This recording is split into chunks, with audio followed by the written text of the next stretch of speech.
ನಮಸ್ಕಾರ. GTV news ಕನ್ನಡಕ್ಕೆ ಸ್ವಾಗತ. ನಾನು ನಿಮ್ಮ ವೆಂಕಟೇಶ್. ಮಾಗಡಿ ತಾಲೂಕಿನ ಗುಡೇಮಾರನಹಳ್ಳಿಯ ಶಿವಕುಮಾರಸ್ವಾಮಿ ಸಮುದಾಯ ಭವನದಲ್ಲಿ ಶ್ರೀ ಕ್ಷೇತ್ರ ಧರ್ಮಸ್ಥಳ ಗ್ರಾಮಾಭಿವೃದ್ಧಿ ಯೋಜನೆ BC ಟ್ರಸ್ಟ್ ವತಿಯಿಂದ ಸಾಮೂಹಿಕ ಶ್ರೀ ಸತ್ಯನಾರಾಯಣ ಸ್ವಾಮಿ ಪೂಜಾ ಕಾರ್ಯಕ್ರಮವನ್ನು ನಡೆಸಲಾಯಿತು. ನಂತರ ವೇದಿಕೆ ಕಾರ್ಯಕ್ರಮವನ್ನು ಗುಡೇಮಾರನಹಳ್ಳಿಯ ಜಗಣ್ಣಯ್ಯ ಮಠದ ಮಠಾಧ್ಯಕ್ಷರಾದ ಶ್ರೀ ಚನ್ನಬಸವ ಸ್ವಾಮೀಜಿಗಳು, ಯೋಜನಾಧಿಕಾರಿ ಅಣ್ಣಪ್ಪ, ಜಿಲ್ಲಾ ಜನಜಾಗೃತಿ ವೇದಿಕೆಯ ಉಪಾಧ್ಯಕ್ಷ ದೊಡ್ಡಬಾಣಗೆರೆ ಮಾರಣ್ಣ, ಗುಡೇಮಾರನಹಳ್ಳಿ ಗ್ರಾಮ ಪಂಚಾಯಿತಿ ಅಧ್ಯಕ್ಷೆ ವರಲಕ್ಷ್ಮಿ ದಾಸಪ್ಪ, ಉಪಾಧ್ಯಕ್ಷೆ ಗೌರಮ್ಮ, ತಗ್ಗಿಕುಪ್ಪೆ ಗ್ರಾಮ ಪಂಚಾಯಿತಿ ಅಧ್ಯಕ್ಷೆ ತೇಜಸ್ವಿನಿ ಆರ್ ಚಿಕ್ಕರಾಜು, ಮೋಟಗಾನಹಳ್ಳಿ ಗ್ರಾಮ ಪಂಚಾಯಿತಿ ಅಧ್ಯಕ್ಷ HR ಶಿವಕುಮಾರ್, ಒಕ್ಕೂಟದ ಅಧ್ಯಕ್ಷೆ ರೇಣುಕಮ್ಮ, ಮೇಲ್ವಿಚಾರಕಿ ಗಂಗಮ್ಮರವರುಗಳು ದೀಪ ಬೆಳಗಿಸುವುದರ ಮೂಲಕ ವೇದಿಕೆ ಕಾರ್ಯಕ್ರಮಕ್ಕೆ ಚಾಲನೆ ನೀಡಿದರು.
ಜ್ಞಾನಪೂರ್ಣಂ ಜಗಜ್ಯೋತಿ ನಿರ್ಮಲವಾದ ಮನವೇ ಕರ್ಪೂರದಾರತಿ.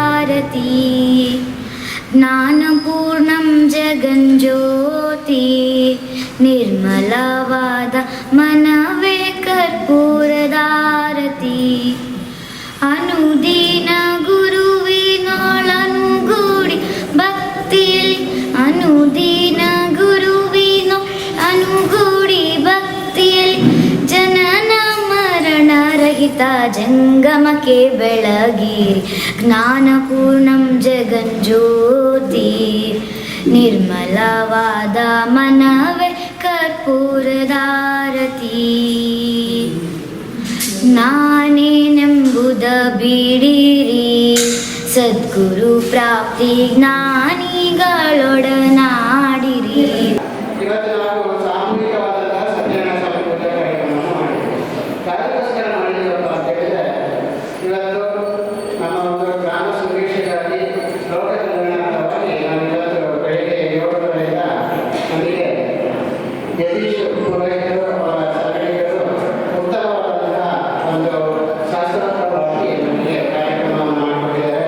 ಅವರನ್ನು ಈ ಸಂದರ್ಭದಲ್ಲಿ ಗುರುತಿಸಿಕೊಂಡು ಈ ಒಂದು ಕಾರ್ಯಕ್ರಮದ ಅಧ್ಯಕ್ಷತೆಯನ್ನು ನಮ್ಮ ಗುಡೆಮಂಗಡಿ ಗ್ರಾಮಪಂಚಾಯತಿ ಅಧ್ಯಕ್ಷರಾದಂತಹ ವರಲಕ್ಷ್ಮೀ ದಾಸಪ್ಪರು ಅವರು ವಹಿಸಿಕೊಂಡಿದ್ದಾರೆ. ಅವರನ್ನು ಈ ಸಂದರ್ಭದಲ್ಲಿ ಗುರುತಿಸಿಕೊಂಡು, ನಿಮಗೆಲ್ಲ ಗೊತ್ತಿರಬಹುದು, ನಾವು ಶ್ರೀ ಕ್ಷೇತ್ರ ಧರ್ಮಸ್ಥಳ ಗ್ರಾಮಾಭಿವೃದ್ಧಿ ಯೋಜನೆಯಿಂದ ಹಲವಾರು ಕಾರ್ಯಕ್ರಮಗಳನ್ನು ನಾವು ಮಾಡ್ತಾ ಬರ್ತಾ ಇದ್ದೇವೆ.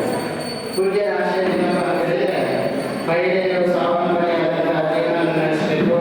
ಆಗ ಮಾತ್ರ ಏನಾಗುತ್ತಪ್ಪ ಅಂತ ಹೇಳಿದರೆ ನಮ್ಮ ರಾಜ್ಯ ಅಭಿವೃದ್ಧಿಯನ್ನು ಹೊಂದಿದೆ, ದೇಶ ಅಭಿವೃದ್ಧಿಯನ್ನು ಹೊಂದಿದೆ ಅಂತ ಹೇಳಿ ನಮ್ಮ ಯೋಜನೆಯ ಕಾರ್ಯಕ್ರಮಗಳನ್ನು ಗ್ರಾಮೀಣ ಪ್ರದೇಶಕ್ಕೆ ತಲುಪಿಸುವ ಕೆಲಸಗಳನ್ನು ಮಾಡಿದೆ. ಇವತ್ತು ಎಲ್ಲ ಮಹಿಳೆಯರು ಏನು ಮಾಡಿದಾರಪ್ಪ ಅಂತ ಹೇಳಿದರೆ, ಒಂದು ದಿನವನ್ನು ಬಿಟ್ಟು ನೀವು ನಮ್ಮ ಯೋಜನೆಯ ಕಾರ್ಯಕ್ರಮಕ್ಕೋಸ್ಕರ ಬಂದಿದ್ದೀರಿ, ಹೌದಲ್ಲ? ಅದಕ್ಕೋಸ್ಕರ ಎಲ್ಲ ಒಂದು ಚಪ್ಪಾಳೆಯನ್ನು ತಗೊಳ್ಳಿ. ಈ ಚಪ್ಪಾಳೆ ಯಾಕೆ ಹೇಳಿ? ನಿಮಗೋಸ್ಕರ. ನಿಮಗೆ ಈ ಚಪ್ಪಾಳೆ ಜೋರು ತಟ್ಟಿಲ್ಲ ಅಂತ ಹೇಳಿದ್ರೆ ಇದು ಅಸಂಬದ್ಧವಾಗುತ್ತೆ. ಅದಕ್ಕೋಸ್ಕರ ಇನ್ನೊಂದು ಜೋರು ತಟ್ಟೆ. ಇವತ್ತು ನಾವು ಗ್ರಾಮ ಸುರಕ್ಷೆಗಾಗಿ ಏನು ಮಾಡಿದ್ದೀವಿ ಅಂತ ಹೇಳಿದ್ರೆ, ಈ ಒಂದು ಸತ್ಯನಾರಾಯಣ ಸ್ವಾಮಿ ಪೂಜಾ ಕಾರ್ಯಕ್ರಮವನ್ನು ಮಾಡಿದ್ದೀವಿ. ನೀವು ಮನೆಯಲ್ಲಿ ಪೂಜಾ ಕಾರ್ಯಕ್ರಮ ಮಾಡಬೇಕಂತ ಹೇಳಿದ್ರೆ ಎಷ್ಟು ಖರ್ಚಾಗುತ್ತೆ? ಒಂದು ಸತ್ಯನಾರಾಯಣ ಸ್ವಾಮಿ ಪೂಜಾ ಕಾರ್ಯಕ್ರಮ ಮಾಡಬೇಕಾದ್ರೆ ಎಷ್ಟು ಖರ್ಚಾಗುತ್ತೆ? ಅದು 25 30,000 40,000 ನೀವು ಮಾಡಿದ್ರೆ ಕನಿಷ್ಠ ಅಂದರೆ ಎಷ್ಟು ಬೇಕಾಗುತ್ತೆ?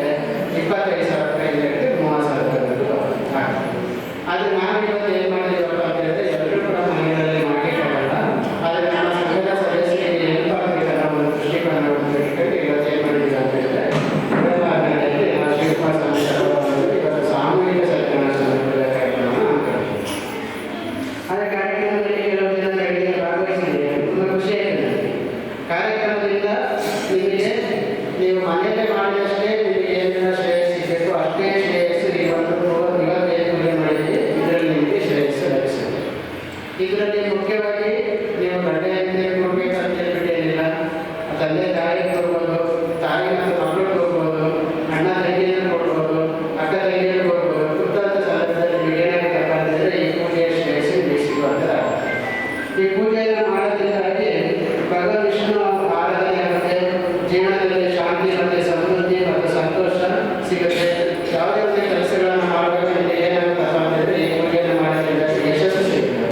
ಮತ್ತು ಕುಟುಂಬದಲ್ಲಿ ನಿಮಗೆ ಏನಪ್ಪ ಅಂತ ಹೇಳಿದ್ರೆ ನೆಮ್ಮದಿ ಉಂಟಾಗುತ್ತೆ. ನಿಮ್ಮಲ್ಲಿ ಯಾವುದೇ ಒಂದು ಮನೆಯಲ್ಲಿ ನಕಾರಾತ್ಮಕ ಶಕ್ತಿ ಇದ್ದರೆ ಈ ಒಂದು ಪೂಜೆ ಮಾಡೋದ್ರಿಂದಾಗಿ ನಿಮಗೆ ಏನಾಗುತ್ತಪ್ಪ ಅಂತ ಹೇಳಿದ್ರೆ ಸಕಾರಾತ್ಮಕವಾದಂತಹ ಪಾಸಿಟಿವ್ ನಿಮ್ಮ ಮನೆಯಲ್ಲಿ ಬರುತ್ತೆ. ಹಂಗಾಗಿ ಏನೇ ಒಂದು ಶುಭ ಕಾರ್ಯಕ್ರಮಗಳನ್ನು ಮಾಡುವಾಗ ಏನು ಮಾಡ್ತಾರಪ್ಪ ಅಂತ ಹೇಳಿದ್ರೆ ಈ ಸತ್ಯನಾರಾಯಣ ಸ್ವಾಮಿ ಪೂಜಾ ಕಾರ್ಯಕ್ರಮವನ್ನು ಕೂಡ ಮಾಡೋದು. ಇದೆಲ್ಲ ನಾವು ಏನು ಮಾಡ್ತೀರಪ್ಪ ಅಂತಂದರೆ ನಮ್ಮ ಯೋಜನೆಯಲ್ಲಿ ಇರುವಂತಹ ಸಂಘದ ಸದಸ್ಯರಿಗೆ ಅಭಿವೃದ್ಧಿಯನ್ನು ಆಗಬೇಕು, ಅವರು ನೆಮ್ಮದಿಯಾಗಿರಬೇಕು ಅನ್ನೋ ಒಂದು ದೃಷ್ಟಿಕೋನವನ್ನು ಇಟ್ಟು ಇವತ್ತು ಈ ಕಾರ್ಯಕ್ರಮವನ್ನು ಮಾಡ್ತೀವಿ. ದೇವತಾ ಪ್ರಾರ್ಥನೆಯ ಜೊತೆಗೆ ನಮ್ಮ ಮಕ್ಕಳಿಗೆ ಸಂಸ್ಕಾರ ಮತ್ತು ಸಂಸ್ಕೃತಿಯನ್ನು ಕಲಿಸಿಕೊಡಬೇಕು. ತಾಯಿ ಮತ್ತು ತಂದೆ ನಿಮ್ಮ ಮಕ್ಕಳ ಮುಂದೆ ಕನಿಷ್ಠ ಅರ್ಧ ಗಂಟೆನಾದರೂ ಕೂತ್ಕೊಳ್ಬೇಕು. ನಮ್ಮಲ್ಲಿ ಎಷ್ಟೇ ಸಂಪತ್ತಿದ್ರು ಕೂಡ ಮಕ್ಕಳು ನಮ್ಮ ಕೈ ತಪ್ಪಿದರೆ ಬದುಕು ತುಂಬ ಸಂಕಟಕ್ಕೀಡಾಗುತ್ತೆ. ಹಾಗಾಗಿ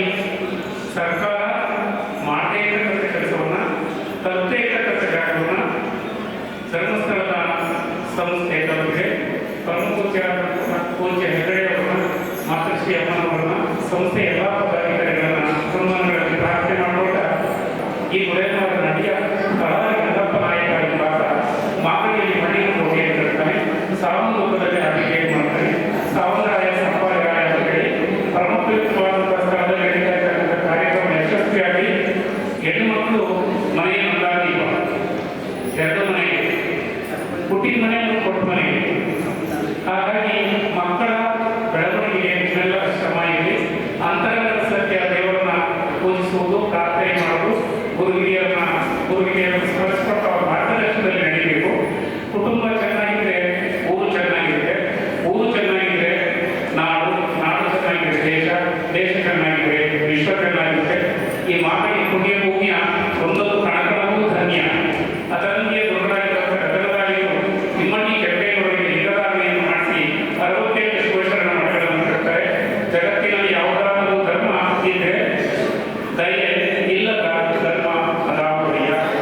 ದಯವೇ ಧರ್ಮದ ಮೂಲ ಅಂತ ಶರಣ ಧರ್ಮ ಇದೆಯಲ್ಲ, ಇದು ಎಲ್ಲರನ್ನೂ ಒಳಗೊಂಡಿರುವುದು. ಕೆಂಪೇಗೌಡರ ನಾಡಾಳಿಯ ಒಂದು ಸ್ಮರಣೆಯಲ್ಲಿ ನನ್ನ ಮಾತನ್ನು ಮುಗಿಸ್ತೇನೆ. ನಮಸ್ಕಾರ. ಇದು ಇವತ್ತಿನ ಮಾಗಡಿಯ ಸುದ್ದಿ ಸಮಾಚಾರ. ನಿರಂತರ ಸುದ್ದಿ ಸಮಾಚಾರಕ್ಕೆ ವೀಕ್ಷಿಸಿ ನಿಮ್ಮ GTV ನ್ಯೂಸ್ ಕನ್ನಡವನ್ನು. ವಂದನೆಗಳು.